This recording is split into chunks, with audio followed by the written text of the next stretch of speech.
Welcome to Discovering God's Word, chapter by chapter. Hi, I am Elliot Hamm, the minister at the Willette Church of Christ in Red Boiling Springs, Tennessee. I will be your host for this podcast. Thank you for joining me for our study of God's Word. I am so glad you have joined me this week as we continue our study and wrap up our study in the book of Mark. This week is Mark 16. This chapter is explosive yet complicated for some. It kicks off with absolute terror. Mary Magdalene and two companions arrive at the tomb, ready to prepare Jesus' body, only to find an angel and an empty grave. The command is clear: He has risen.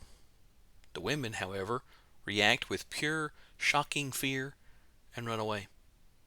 With the last half of the chapter detailing Jesus' powerful appearances and his final formal command to the disciples, known as the Great Commission.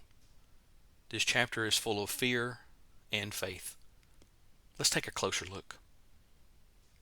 In the first 8 verses, we find the resurrection of Jesus. Mary Magdalene, Mary the mother of James, and Salome returned to Jesus' tomb to properly prepare and anoint his body, having witnessed his death and hurried burial.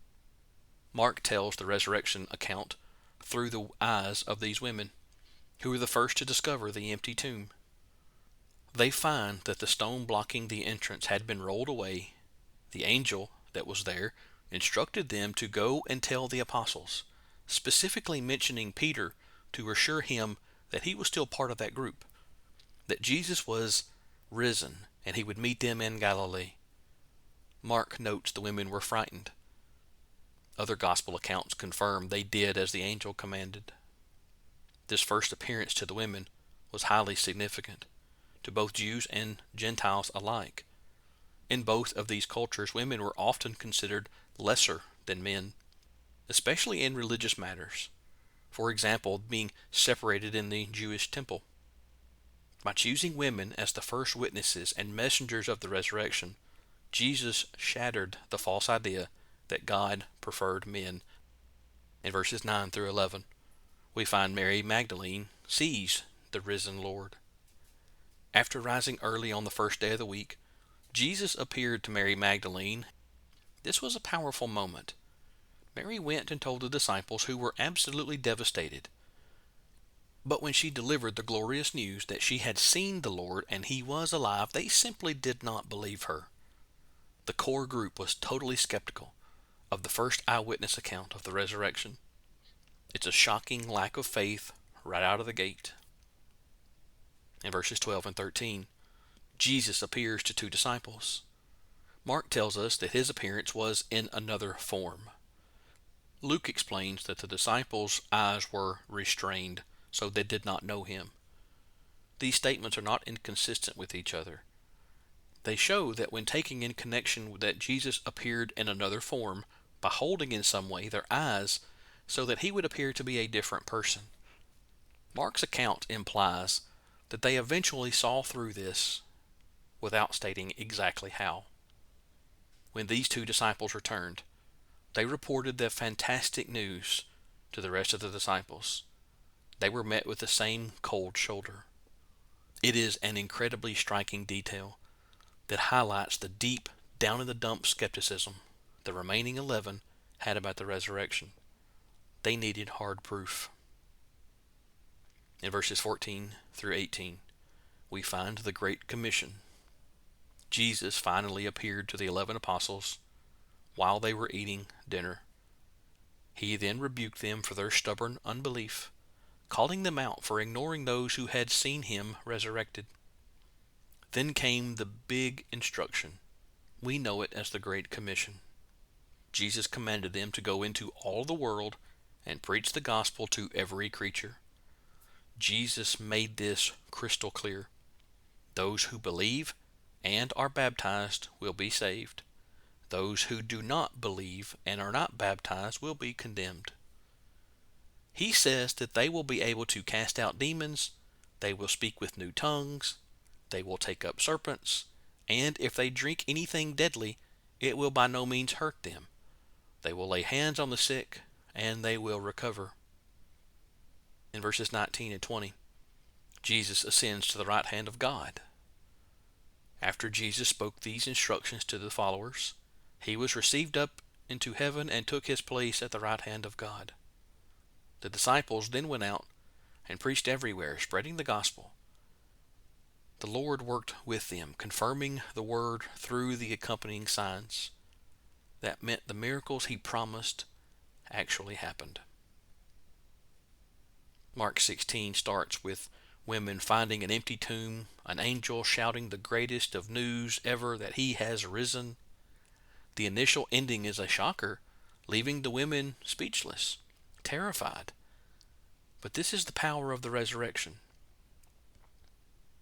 Jesus appears to his disciples, gives them the Great Commission, then ascends to heaven.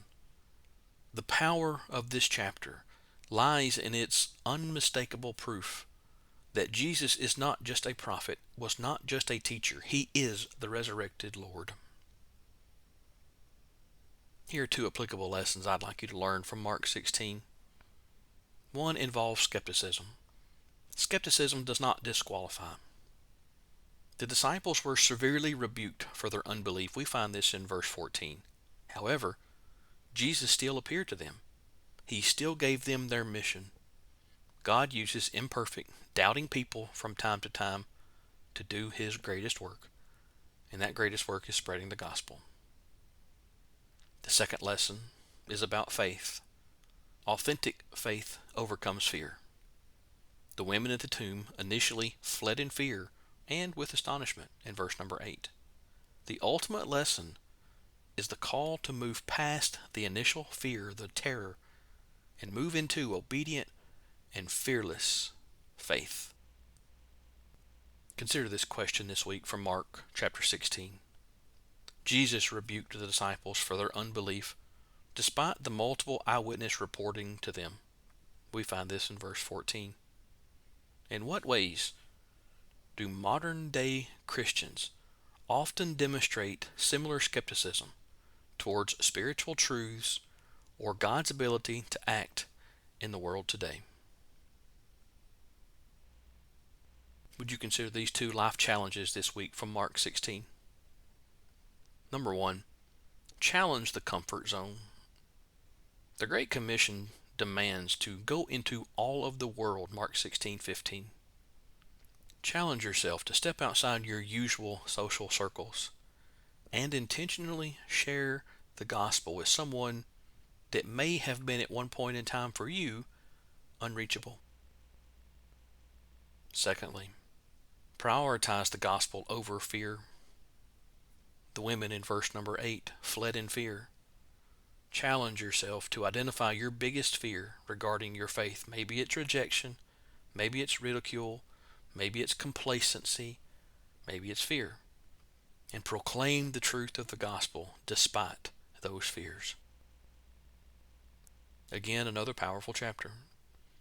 Mark 16 is the ultimate turnaround story, where the greatest tragedy flips into the greatest triumph.